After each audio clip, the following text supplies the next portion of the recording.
just a quick plug for membership, because we are nothing but our members. This organization does not exist other than our members. And so if you are not a member, please consider joining us. There's lots of benefits. There's a vast members library, all sorts of resources, all sorts of access to support and community. I mean, that's really the primary, most basic thing that we offer is this sort of shared reference point that we are all together in this realm of Ayurveda, which is not in the mainstream, but there's still a lot of groundswell of us doing this work, studying these ancient ways of knowing. So join us. There's a lot of benefit for it. Okay, with that, I will pass it over to our events coordinator, the lovely Farnoosh family. Thank you, David. And welcome everyone. And thank you so much, Dr. Nita Desai, for doing our presentation today. I know I'm really looking forward to it. And so before Dr. Desai gets started, I'd like to just tell you a little bit about her if you are not already familiar. Dr. Nita Desai is a medical doctor in integrative medicine who practices in Louisville, Colorado. After starting her career as a family practice doctor, she realized she was only treating symptoms and not providing real solutions to people with chronic illness, and so began her journey into studying integrative medicine. She's a certified Ayurvedic practitioner from Alandi Ayurveda Gurukula, a certified yoga teacher, and Tibetan cranial practitioner, and has also studied Western nutrition and integrative functional medicine. Dr. Desai is uniquely qualified to blend the ancient wisdom of Ayurveda with the latest in modern medical knowledge, creating a comprehensive system of personalized healthcare. She has appeared on Dr. Oz, Gayam TV, and was featured in Denver's 5280 magazine. She has lectured at University of Colorado Medical School, Naropa University, and multiple professional conferences, and has been a mentor to medical students and Ayurvedic practitioners. And she is currently on the advisory board of Kalarama. Welcome, Dr. Desai.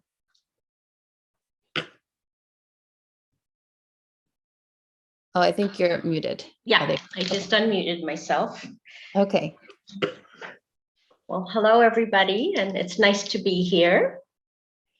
So it sounds to me like almost everybody here today is a practitioner of some level, either student or practitioner. Is that correct? I think so. Yeah. Okay, good. Because my talk, I think, it's only a short talk, so I really wanted to give you some good information and not have to dilly-dally and explain things that hopefully you already know. So we're going to jump right in and talk a little bit about long COVID. And I'm going to really focus on the functional medicine side since you're all Ayurvedic practitioners, but I'm happy to also talk a little bit about Ayurveda. I'm going to put the two together actually. And you know, originally this was supposed to be, at least the way it was presented to me originally, was that we were going to have some sort of a round table, which I think would have been a lot of fun to see how everybody's treating long COVID and COVID in general. And so this ended up being just me talking, but I would love to hear during the question and answer anything you guys have been doing. I think this is a great opportunity for us to also share. And I think Ayurveda is a journey. You never really end your journey with Ayurveda. So you're always learning, and I'm always learning from so many people. So I'm very excited to hear from you guys what you've been doing as well. So I'm going to do like a quick 5-minute review of how to treat COVID initially, because that's really not the topic, but I just wanted to make sure from a functional medicine point of view that you had some sense of what they're doing in the functional medicine world to treat COVID. So from an Ayurvedic point of view, you're treating a virus. You should obviously know how to treat a virus. Usually there's both a Vata Pitta component, there's immune support, there's a whole aspect to COVID that has to do with this inflammatory response that happens almost like an allergic reaction. So it's modulated by histamine receptors. So you might even consider treating COVID, which we do, as an allergic sort of reaction because histamine receptors are involved. So very acutely from a functional medicine point of view, they do use quercetin and nettles, which stabilize histamine receptors. They use zinc, vitamin C, vitamin D, all of which help with the immune system. They use glutathione or N-acetylcysteine. Those two supplements are specifically modulators of the immune system. And then there's usually an antiviral. The most popular in the functional medicine world for COVID is olive leaf extract. And it actually works really, really well. I can't tell you how well it works for COVID. But you can use any, I mean, we have so many antivirals in Ayurveda, so we can choose according to somebody's constitution. But I just wanted to give you that sort of little bit of a viewpoint from another point of view. And then you really want to support the adrenals, because the thing about COVID is it seems that the worse adrenal function you have, the sicker you get.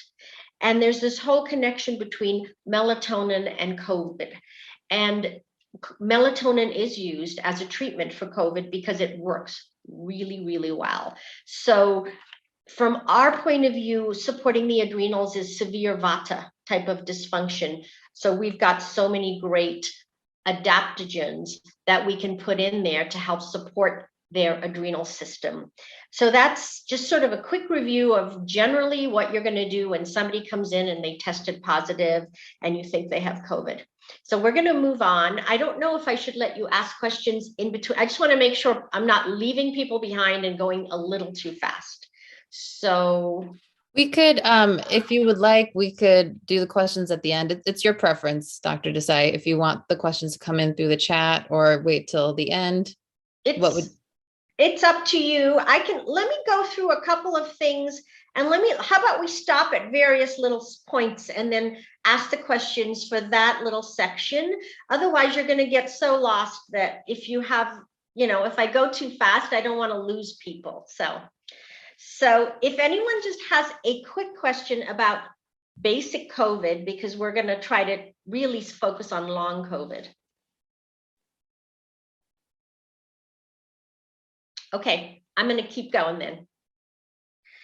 Okay, so when do I diagnose long COVID? Usually, if somebody's still sick at the 3-week mark, in my mind, I'm thinking this person's going to go into long COVID. Sometimes they walk in. I have so many long COVID patients, and usually they come in as a new patient because they had COVID and now they have long COVID, and it's been 7 months, or it's been 3 months, or it's been 9 months. And no one has been able to help them. And they've been to multiple different people. And they're finally, whatever, their friend's neighbor told them about me, and they've decided to come in. And most of the time, they have no clue what Ayurveda is all about. So that just to give you a sense of the kind of people I see, might be different from people who are walking in and they're saying, yes, I want an Ayurvedic lifestyle and I want to learn Ayurveda and I want this to be how I treat myself. A lot of people who come in for long COVID are really just desperate people who they'll try anything because they're feeling so poorly. And then I have a group of people that have been lucky enough that have been my own patients that I've also treated. And so the first thing I want to say is that people seem to believe that just because you're healthy, just because you're taking your vitamin D and your vitamin C and your zinc and whatever else you like to think is going to help you boost your immune system, that you are invulnerable and that you won't get COVID, or if you get COVID, you're going to be fine. And I'm going to tell you right now that that is not true.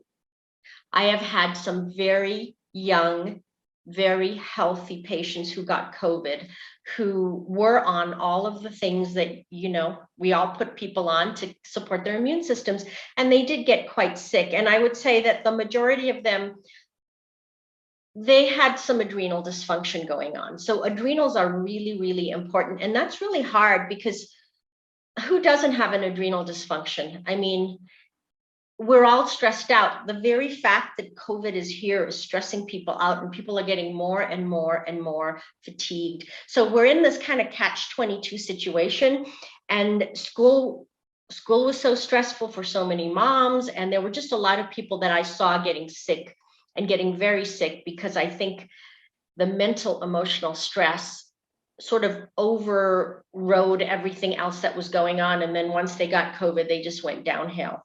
So about 3 weeks, I would diagnose a long COVID. I have 3 reasons. And again, this talk is my experience. It is not, I did not research this on the internet. And so I'm not giving you the research, like what people are saying about COVID out there, how people are treating it out there. There's a lot of different functional medicine types of practitioners.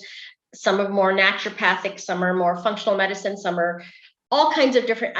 This talk is me. I'm just giving you what I've been doing because that's kind of what I was asked to do. So this is my 3 things that I believe cause long COVID, or why somebody ends up with long COVID. The first thing that I think is the largest percentage of people is that the virus hasn't cleared. It's hiding in the body.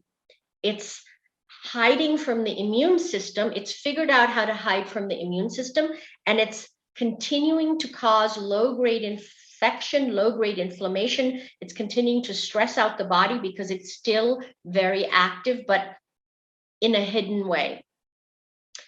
We have support for that now. So this, I had this feeling from the very beginning based on pulses.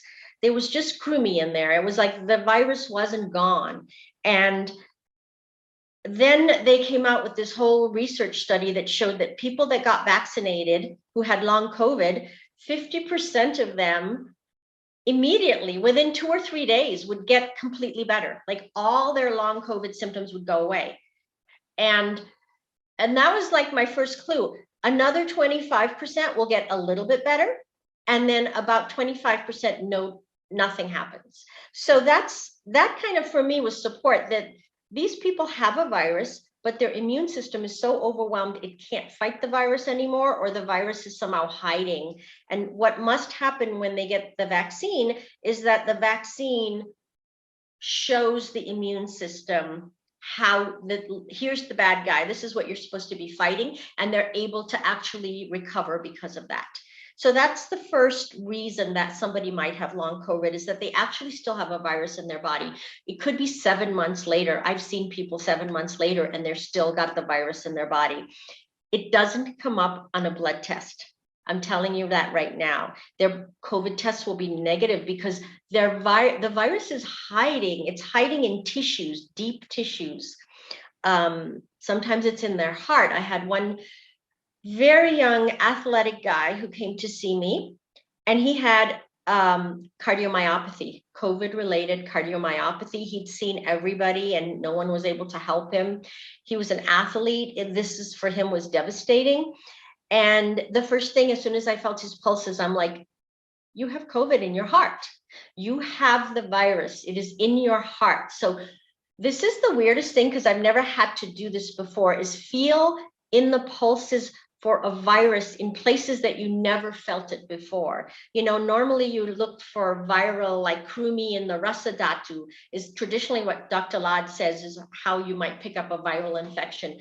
This is really weird. You'll find it everywhere, and it's a very it's kind of interesting. If you do pulse diagnosis, it's very interesting to see, because there's some very unusual pulses that you'll pick up with, and I'm curious to see what other kinds of things other people have picked up on. So the second thing